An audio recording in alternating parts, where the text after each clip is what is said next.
We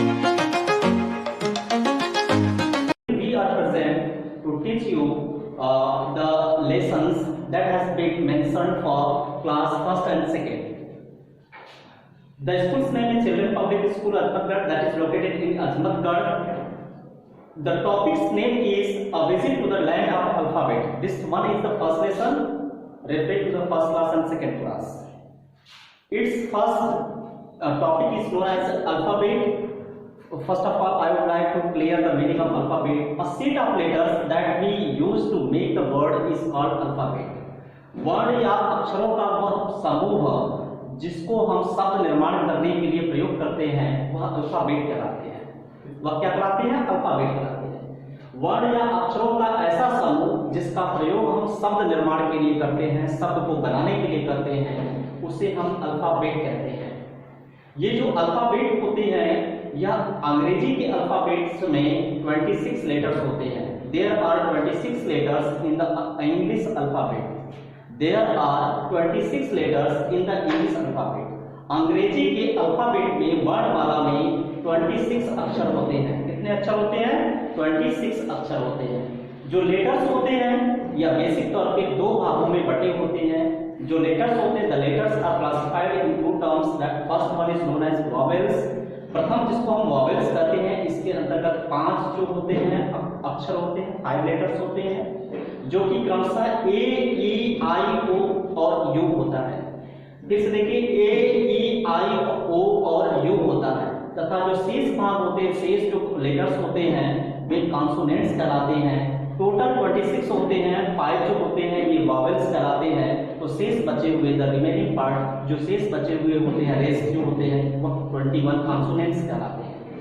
ठीक है, उसके बाद आता है वर्ड। वर्ड किसे कहते हैं? What is known as word? You should know this that a group of letters that denotes clear meaning. A group of letters that denotes clear meaning is called word. Means सब letters अक्षरों का एक ऐसा समूह, अक्षरों का एक ऐसा समूह जो कि स्पष्ट जो है अर्थ प्रदान करने वाला हो या स्पष्ट अर्थ का बोध कराने वाला हो, उसे हम जो है वर्ड कहते हैं। ठीक है, उसके बाद आपको यह भी जानना चाहिए, you should also know this that word जो होते हैं यह मुख्य तौर पर 2 प्रकार के होते हैं। यह 2 प्रकार के होते हैं। One is known as spoken and the second one is known as, जिसको जैसे एक जो होता है जो कि स्पोकन कहलाता है, दूसरा रिटन कहलाता है।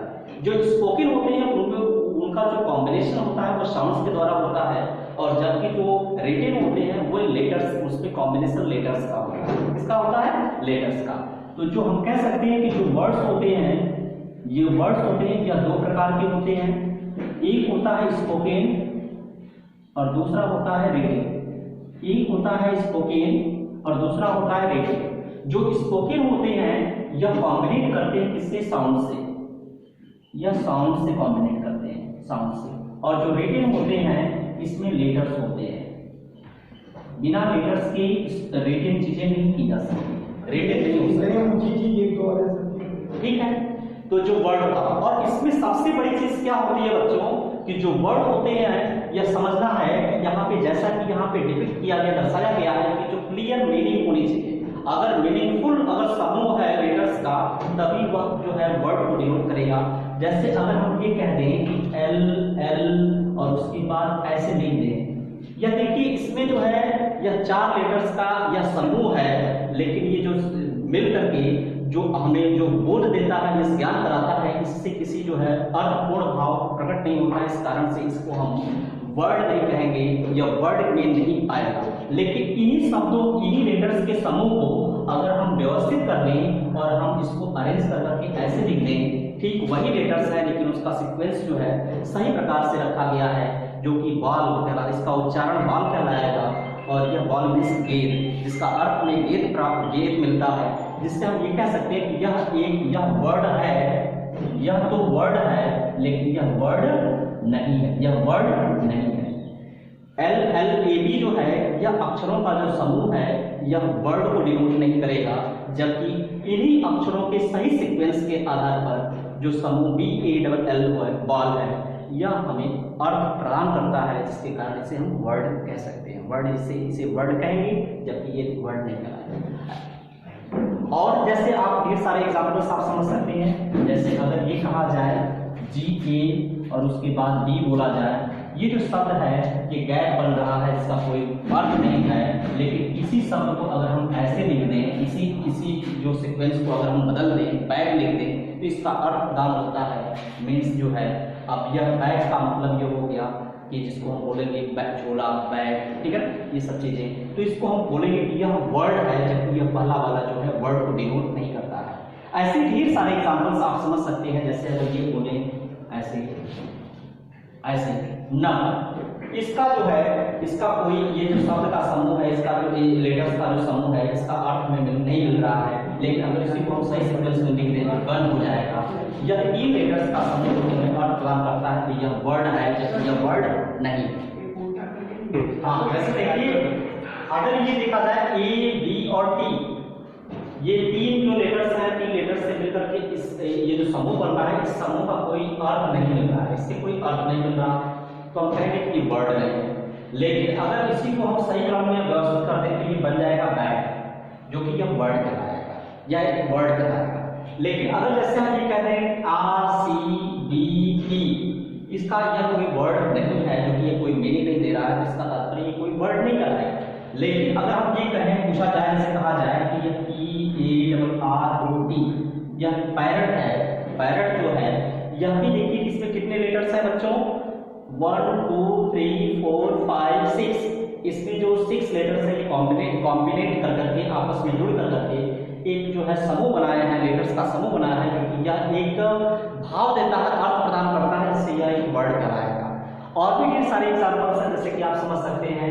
अगर मैं ये कह दूं BECEL, ये जो है कोई अर्थ नहीं प्रदान कर रहा है। लेकिन अगर आपसे ये कहा जाए कि जैसे बताइए कि एक जो शब्द है, जैसे हम बोलते हैं, जैसे बोल दें कि आपका एक अलग जैसे एग्जाम्पल में ले लिया जाए, जैसे वाल बोल दिया जाए, तो वाल में दीवार होता है, ये हमें अर्थ दे रहा है। वाल का तात्पर्य दीवार है, इसका कोई अर्थ नहीं है, यह कोई वर्ड नहीं है, जबकि यह एक वर्ड है। जैसा कि बच्चों आप सभी को पता है कि जो लेटर्स होते हैं, लेटर्स के दो प्रकार के होते हैं, वॉवेल्स और कॉन्सोनेंट्स। वॉवेल्स जो होते हैं ये 5 होते हैं, और कॉन्सोनेंट जो होते हैं ये 21, इंक्लूडिंग जो लेटर्स होते हैं ये 26 होते हैं। तो बच्चों ये आपको पता होना चाहिए, पता है भी कि वर्ड्स जो होते हैं वह लेटर्स से मिलकर के बने होते हैं।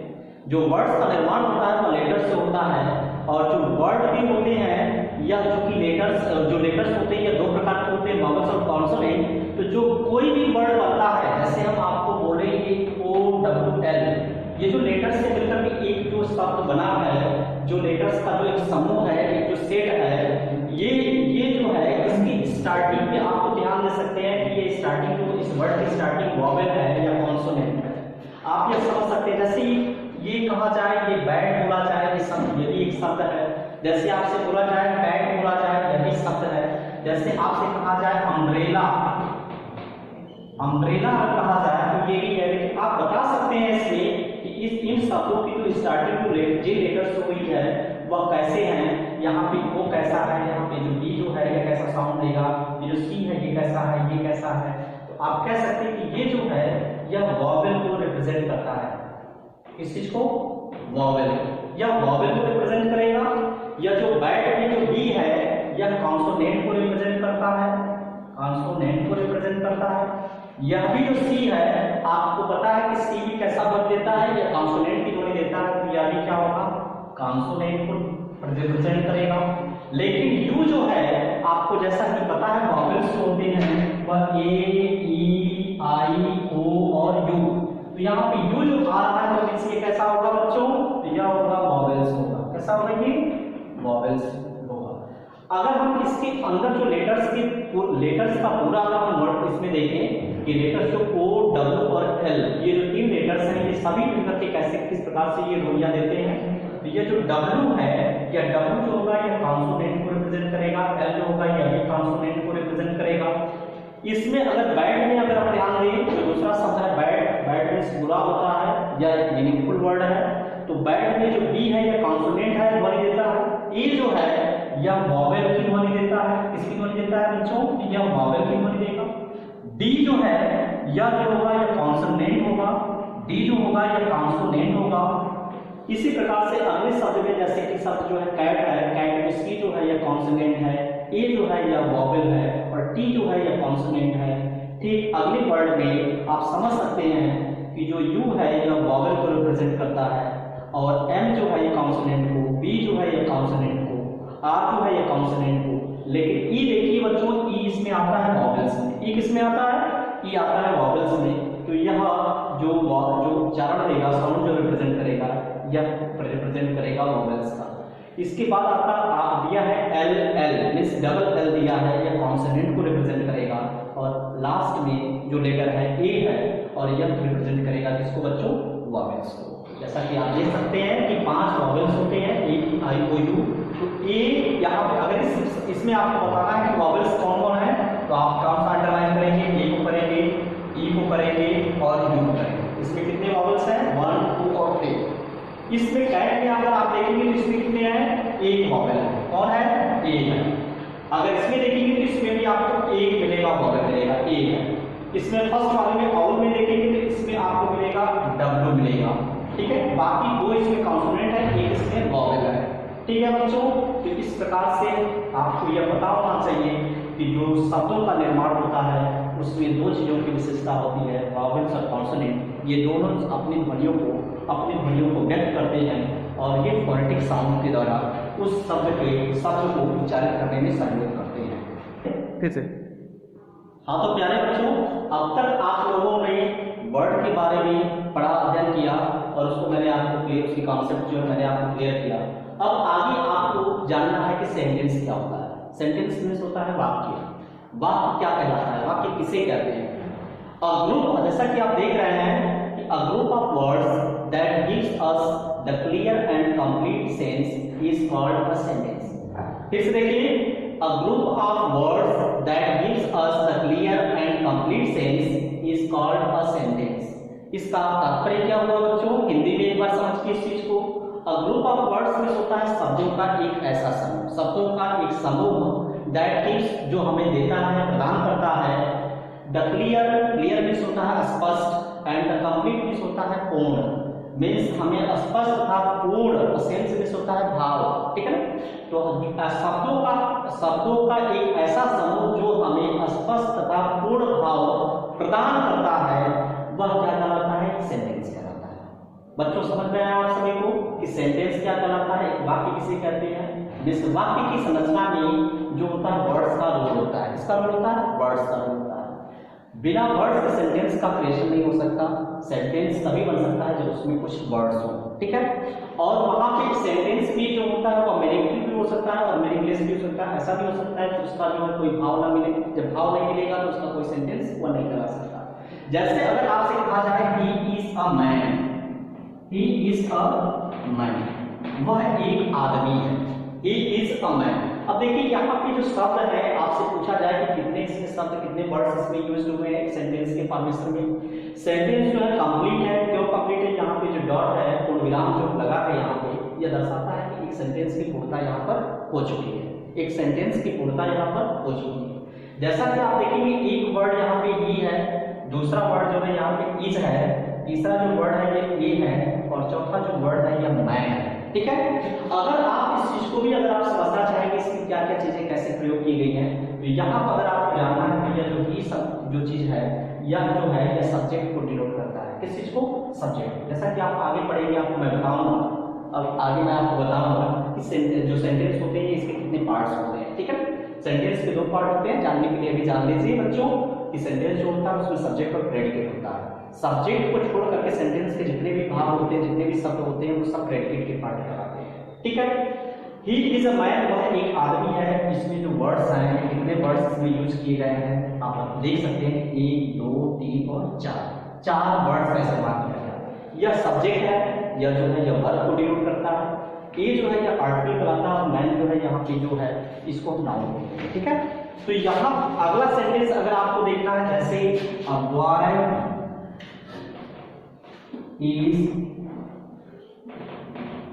running, a boy एक लड़का, अ बॉय इज रनिंग, एक लड़का दौड़ रहा है, एक लड़का जो है वह दौड़ रहा है। यहाँ पर आप देख सकते हैं कि इस सेंटेंस में जो कहना चाहिए वो भाव स्पष्ट है।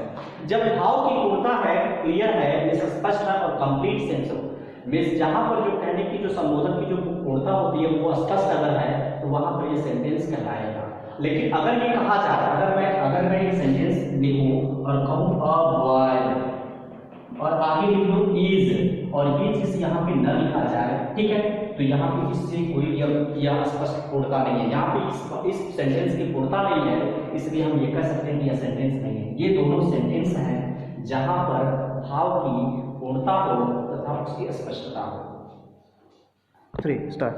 हाँ, तो डियर स्टूडेंट्स, अब तक मैंने आपको जितना ये सारी चीजें बताई, जितना भी मैंने आपको पढ़ाया, उस चीजों पे आपको फुल कमांड होना चाहिए। You must have full command over all these topics, otherwise you are not going to take your studies in the serious way.